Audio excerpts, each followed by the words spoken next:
Olá, estudantes! Hoje a nossa aula é sobre o Oriente Médio. O que vem a ser o Oriente Médio?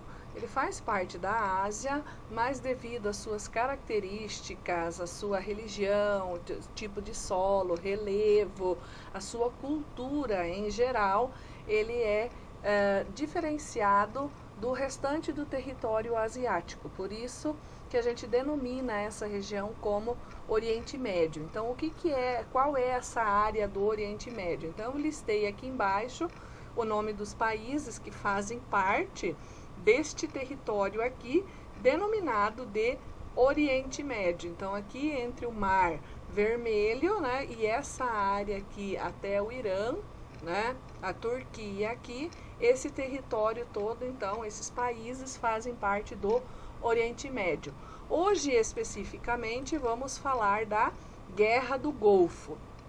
Vocês já viram alguma coisa sobre isso, provavelmente em geografia. Se não viram ainda, este conteúdo tem no livro de vocês e vocês vão encontrar muita coisa também na internet.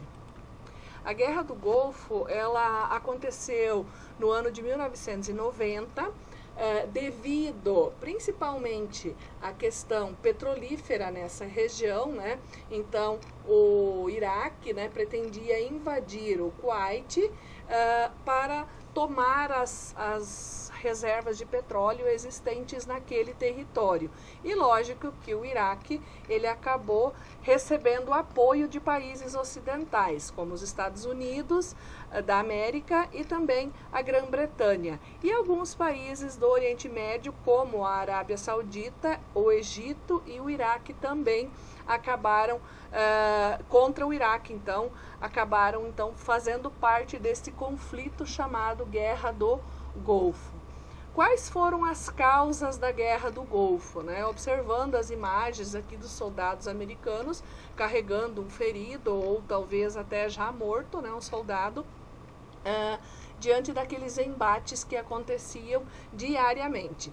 Em junho de 1990, Saddam Hussein, então presidente do Iraque, acabou acusando o Kuwait de causar a queda dos preços do petróleo e retomou antigas questões de limites territoriais. Então já havia um conflito entre o Iraque e o Kuwait por causa de questões territoriais, de limites de fronteiras.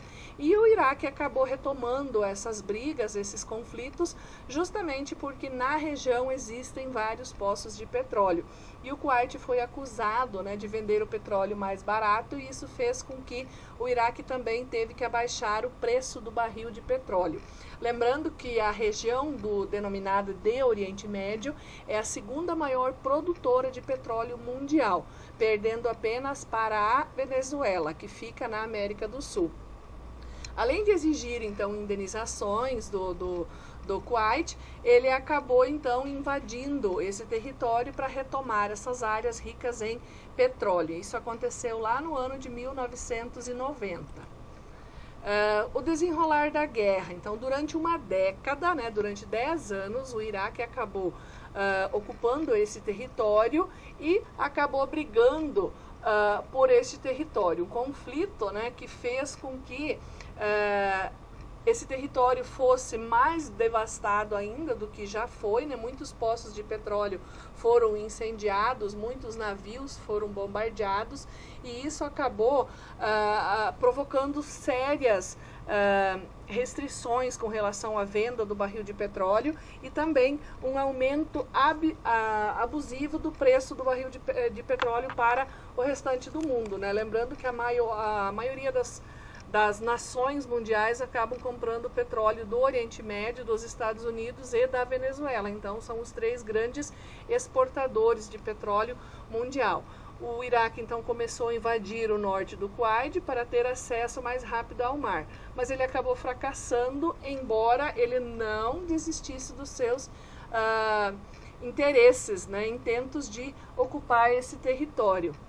A ONU condenou a invasão e emitiu um documento exigindo a retirada imediata das tropas iraquianas do Kuwait, porém o Iraque não obedeceu às ordens da ONU, o que acabou também gerando um conflito internacional com essa confederação.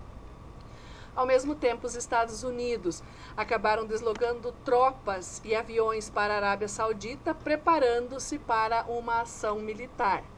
Essa ação militar ela acabou provocando a invasão do Iraque, alegando que este estaria produzindo armas nucleares e acabou gerando a prisão de Saddam Hussein e futuramente o seu enforcamento, né? Aí surgem algumas perguntas, né, interessantes. Por que os Estados Unidos queriam a invasão do Kuwait? Logicamente por causa do petróleo, né? Interesse no petróleo produzido na região.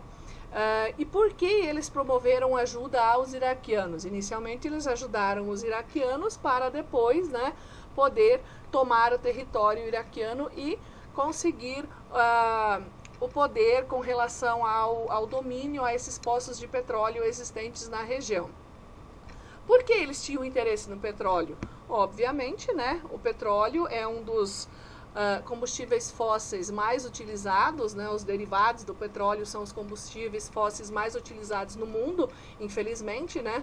Apesar da grande poluição gerada por eles e dos grandes embates mundiais com relação à redução de emissão de gases poluentes, ele ainda continua sendo o maior, a fonte de energia mais utilizada do mundo. E assim chega ao fim, então, a Guerra do Golfo, né? O Kuwait foi derrotado pelo Iraque com a ajuda dos Estados Unidos. E, na sequência, né, lógico que os Estados Unidos ia querer receber a ajuda que ele acabou dando ao Iraque. A vitória na guerra e a divisão das conquistas, né? Com a vitória na guerra, os Estados Unidos queriam também usufruir do petróleo conquistado no território do Kuwait. E o Iraque não quis, né, ceder essa divisão aos Estados Unidos. E aí o que aconteceu? Né? Não foi isso que aconteceu, visto que os Estados Unidos não obtiveram parte do que mereciam e foram ao ataque do Iraque, como eu já disse, né? Invadiram o Iraque alegando, eles precisavam ter um motivo óbvio, né, que legitimasse essa invasão, e por isso eles acabaram utilizando-se vamos assim dizer, da deixa de que Saddam Hussein estaria produzindo armas nucleares. E isso fez com que eles conseguissem justificar a invasão do território iraquiano. Então aqui a gente vê, né, inicia-se então a Guerra do Iraque, soldados norte-americanos combatendo os iraquianos. Lembrando que neste período existem muitos episódios, né, que os Estados Unidos não faz muita questão de contar. Episódios, por exemplo, de soldados norte-americanos que foram abandonados, que foram sequestrados, muitos foram mortos, outros foram acusados de estupros coletivos, de massacre da população civil inocente. Então, tem vários relatos. Se vocês tiverem interesse, podem buscar sobre esse período da Guerra do Iraque, né? Tudo isso por causa do petróleo, né? Então, grandes navios transportando bilhões e bilhões de dólares em petróleo, né? A questão petrolífera, né, sempre foi uma das principais causas de guerras e conflitos, né? Aqui a gente vê então um poço de petróleo todo cercado para evitar, né, furto, incêndio, etc., né? Um século de conflitos nessa região. Desde o final do século XIX, que ocorrem esses conflitos aí nessa região, principalmente por causa do petróleo. E esses conflitos todos, né, já faziam parte do mundo até mesmo antes da Primeira Guerra Mundial. E isso, é claro, né, que isso não vai terminar tão cedo, né? Outras imagens, né, de um navio petrolífero afundando, né, uma base onde é extraído petróleo do mar, outro poço de petróleo aqui. E para finalizar, né, só uma pequena curiosidade: a primeira descoberta do petróleo com repercussão comercial aconteceu nos Estados Unidos em 1858. Logo então surgiria naquele país um famoso magnata do petróleo, o Rockefeller, dono da Standard Oil, que acabou, né, fazendo com que ele se tornasse um dos grandes exploradores do petróleo, né, o ouro negro encontrado nos Estados Unidos em grande quantidade. Para competir, né, com essa potência, acaba sendo criada a Shell, lá nos Estados Unidos. Então, só uma pequena curiosidade para falar para vocês a respeito do surgimento e a descoberta do petróleo na América. Por hoje é isso. Eu vou deixar também outros links de vídeos para vocês assistirem, para vocês poderem fazer o relatório que eu solicitei. Usem máscara, se cuidem, evitem aglomerações e até breve.